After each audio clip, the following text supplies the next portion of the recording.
ஆத்ம நமஸ்காரம். உலகக்ஷேம பிரகாசிகை. தலைப்பு விக்கிரக ஆராதனை. துணை தலைப்பு ராமாயணம். இவை போலவேதான் ராமாயணமும்.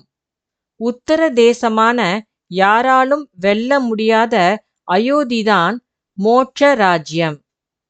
தசரதன் தச, அதாவது 10 திக்குகளிலும், அதாவது நவ துவாரங்களிலும் இருதயத்திலுமாக ரதம் ஓட்டுகிற பிரம்மம் ஆகும். அந்த பிரம்மத்திற்கு 3 மனைவிகள்.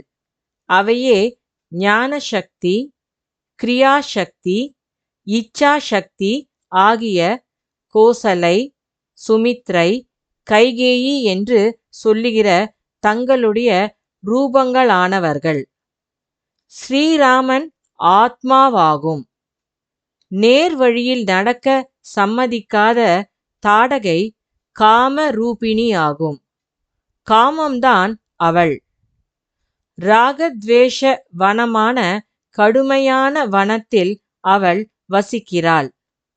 தசேந்திரியங்களின் வழியாக சகோதரியான காம ரூபிணியோடு கூட உலகத்தில் அலைந்து துன்பப்படுகிற உயிர்தான் 10 தலை உடைய ராவணன். வாலி என்பது இந்திர புத்திரன், அதாவது பஞ்சேந்திரியங்கள் வழியாக வளைந்து சஞ்சரித்து கொண்டிருக்கிற மனம்.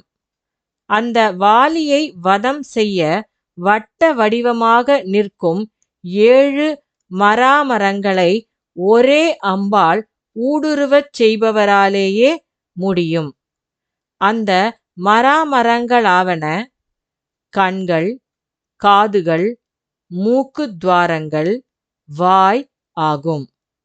பிராணாயாமம் என்ற ராம பாணத்தால் எய்யும்போது அது இந்த 7 துவாரங்கள் வழியாக ஊடுருவிச் செல்வதாகும். அது உள்ளிலிருந்து செய்ய வேண்டியதாகும். அதனால்தான் மறைவிலிருந்து அம்பு எய்ததாக சொல்லப்படுகிறது. ராமநாமமாகிய ராமபாணத்தை அப்படி உள் வழி செலுத்தும்போது இந்த 7 துவாரங்கள் வழியாக செயல்படும் மனம் செயலற்று ஒடுங்கிவிடும்.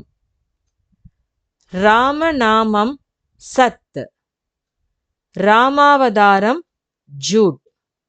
அதாவது ராமநாமம் உண்மை, ராமாவதாரம் பொய்.